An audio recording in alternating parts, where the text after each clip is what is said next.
සඳහා වැඩ ඇරඹේ. කම්මැත්ත රට නගන ජන පෞර.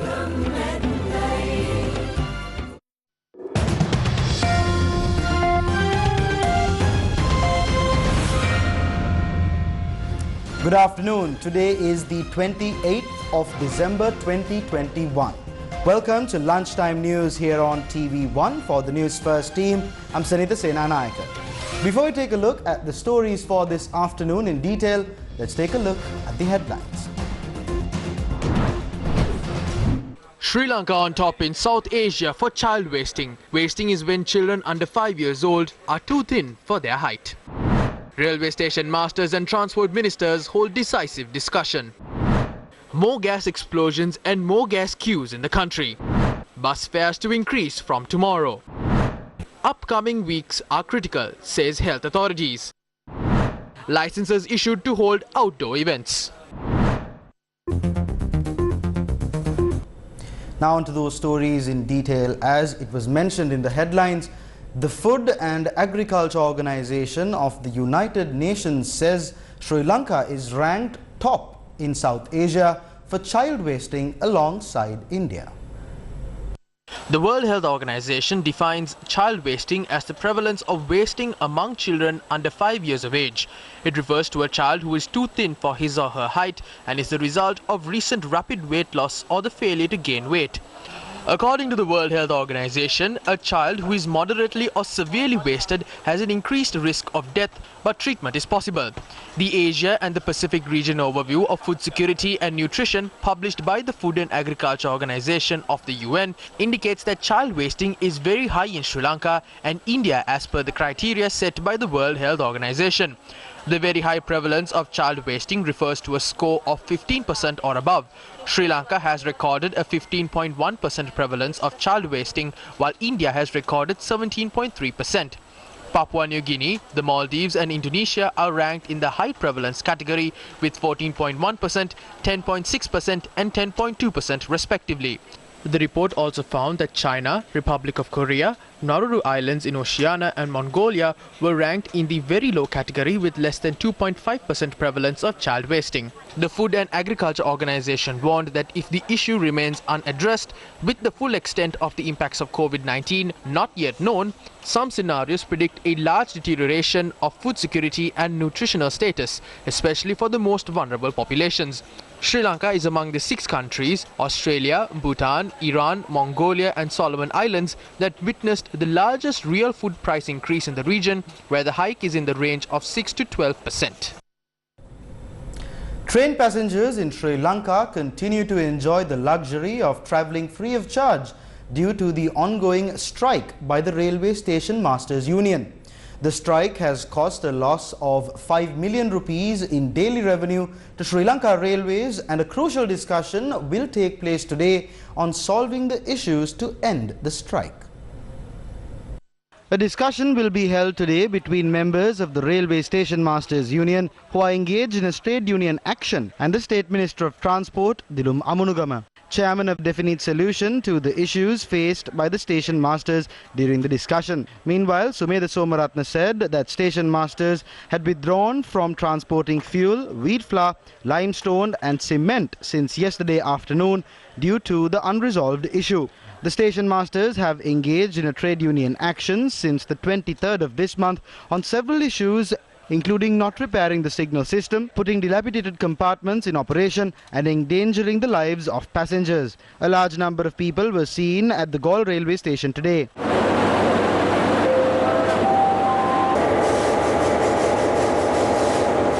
The Kandy railway station was crowded with local and foreign passengers as usual.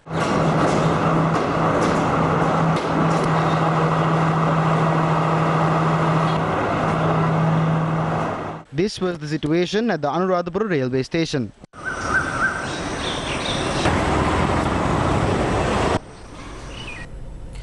The report prepared regarding the increase in bus fares is scheduled to be handed over to the Secretary to the Ministry of Transport today. The director of the National Transport Commission, Nilan Miranda, stated that this report was prepared considering several factors, including the increase in fuel prices. He said that it has been recommended to increase the minimum bus fare under this. Meanwhile, State Minister of Transport Velu Mamunugama said that bus fares will be increased from tomorrow based on this report. Gas-related explosions continue to be reported from various parts of the island. The latest reports were from Hatton and Balangoda. A gas stove exploded at a house in Digadura area in Balangoda last afternoon. Residents say the incident occurred while they were boiling water. No injuries were reported from the incident. Meanwhile, a gas stove had exploded in a house at the Christus Farm Estate in Hatton, Kodagala. The incident had taken place at around 2 p.m. yesterday. Residents say they used a new red-labelled gas cylinder from Litro Gas in their home. No one was injured in the incident. Meanwhile, consumers are facing severe difficulties due to the shortage of gas in the market. This is how consumers are queuing up to purchase gas in Madara.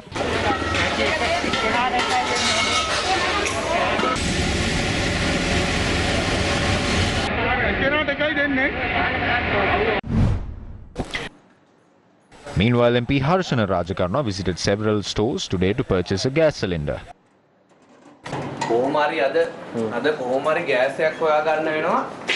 ඒක හොයාගත්තේ නැත්නම් අද නෝනගේ gas එක තමයි බලා ගන්න වෙන්නේ. යා.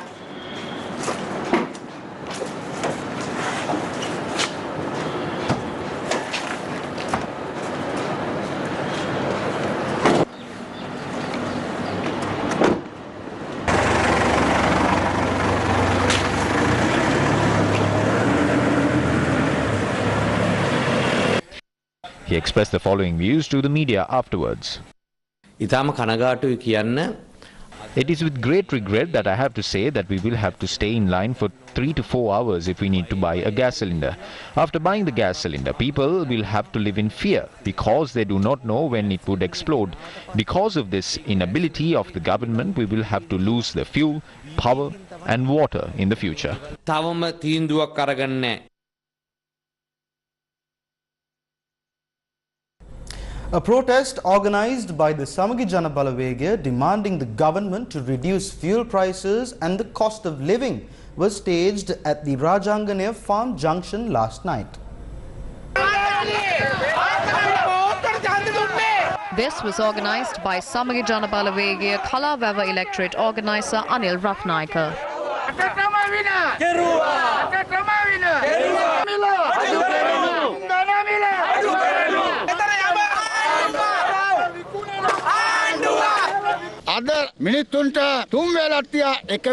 People can't afford even one meal today. Farmlands are barren. Cost of living has skyrocketed. We're left to pay compensation for the ship carrying the Chinese garbage.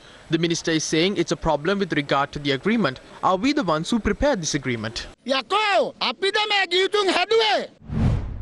A program to reorganize the parties of the Samagi Jana Balawegya was held at Kiravanagama in Uvaparanagama. A group of SLPP supporters joined with Uvaparanagama's Samagi Jana Balawegya electorate organizer Indika Dasanaika to obtain membership of the Samagi Jana Balawegya. In more local news, the Satyagraha initiated by the representatives of 86 farmers' organizations, including the Vallava Left Bank United Farmers Organization, is active for the 8th day today. Today is the 8th day of the Satyagraha initiated by the representatives of 86 farmers' organizations, including the Vallava Left Bank United Farmers Organization, urging authorities to enact the gazetted Wild Elephant Management Reserve. They say they will continue to engage in Satyagraha until proper solutions are provided. The following views were expressed by the Civil Organization Collective at a media briefing. The cabinet will be convened next week with the participation of the Secretary to the Ministry of Finance, S.R. Artigala, and Ajit Niwad Cabral. There were governments in the past, but no government asked finance secretaries to come and they never held discussions. The expert opinion is that the IMF can provide concessions in a situation like this. But this government does not want to go to the IMF. The Ministry of Finance has agreed to that decision. Vasudeva Nanayakkara says that he will resign if the government seeks IMF assistance. This cabinet is not on one stance.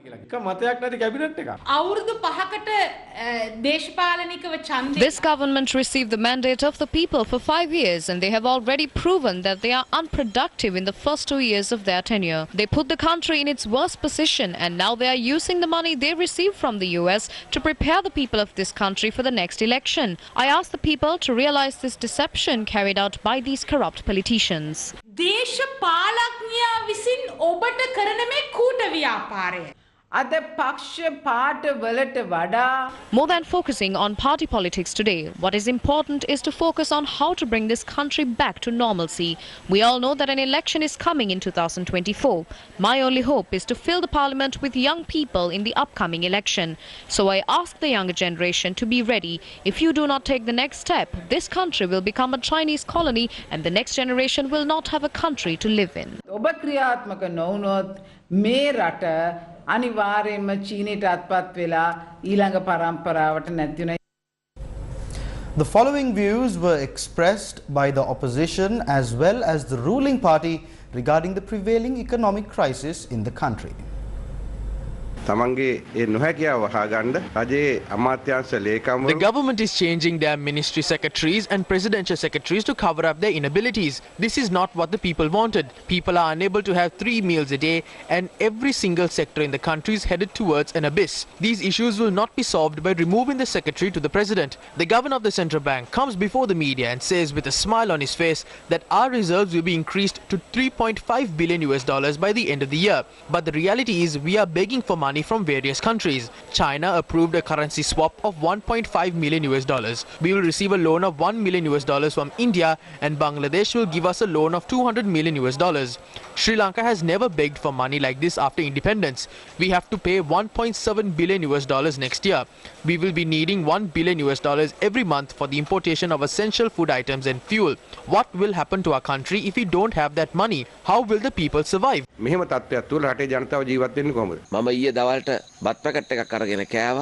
I purchased a packet of rice yesterday. There were 4 beans, a bit of manioc, dal and a piece of fish. The packet of rice was nearly 300 rupees. Then I thought to myself as to how will a daily wage labourer survive like this? How is he able to provide food for his family? We need to be mindful as this situation worsens day by day. I ask the decision makers to buy a packet of rice from a nearby eatery and see for themselves.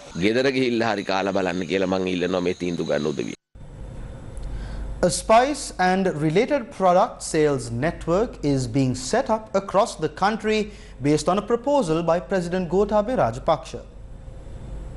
The Spice Marketing Board was established in 1972, but over time it was left inactive. Steps were taken to reactivate this at the request of the people of the area when the President visited Mimure under the Gama Samaga Pilisandara program. Accordingly, the Madivela branch, which was established, was inspected by the President. In addition, there are 10 branches operating island-wide. At present, more than 20 million products are purchased monthly, according to a statement issued by the Presidential Media Unit. In the future, the products will be exported to Nigeria, France, Russia, the United States, Bangladesh and Japan. As it was mentioned in the headlines, the IGP has instructed to issue licenses for outdoor concerts organized adhering to health guidelines. Police media spokesperson SSP Nihal Thaldua stated that all police stations will act accordingly. The Association of Public Health Inspectors warns that a serious crisis could arise in the coming weeks if health regulations and instructions are not followed during the festive season. India has recorded 653 cases of the Omicron variant of COVID-19 across 21 states so far. Rise in COVID cases has prompted the Indian state governments to go back to night curfew and other measures to contain possible spread of the highly infectious variant. Among the states that have resorted to night curfew are Delhi, Uttar Pradesh, Karnataka, Haryana, Gujarat, Madhya Pradesh and Maharashtra. The Union Health Ministry has asked states to ensure stringent implementation of COVID-19 protocols and urge citizens to not lower their guard, especially during the festive season. France has announced tighter COVID restrictions amid concerns over the Omicron variant. From the 3rd of January, remote working will become compulsory for those who can, and public gatherings will be limited to 2,000 people for indoor events. The news comes as France recorded more than 100,000 new infections on Saturday, the highest number reported in the country since the pandemic began. But France's Prime Minister did not bring in a New Year's Eve curfew. The United States has halved the recommended isolation time for people with asymptomatic COVID-19 infections from 10 to 5 days. The Centers for Disease Control said that this must be followed by 5 days of wearing a mask around others. While the new recommendations are not mandatory, they are closely followed by many businesses and policymakers across the US. It comes as a surge in COVID-19 cases causes travel chaos across the country.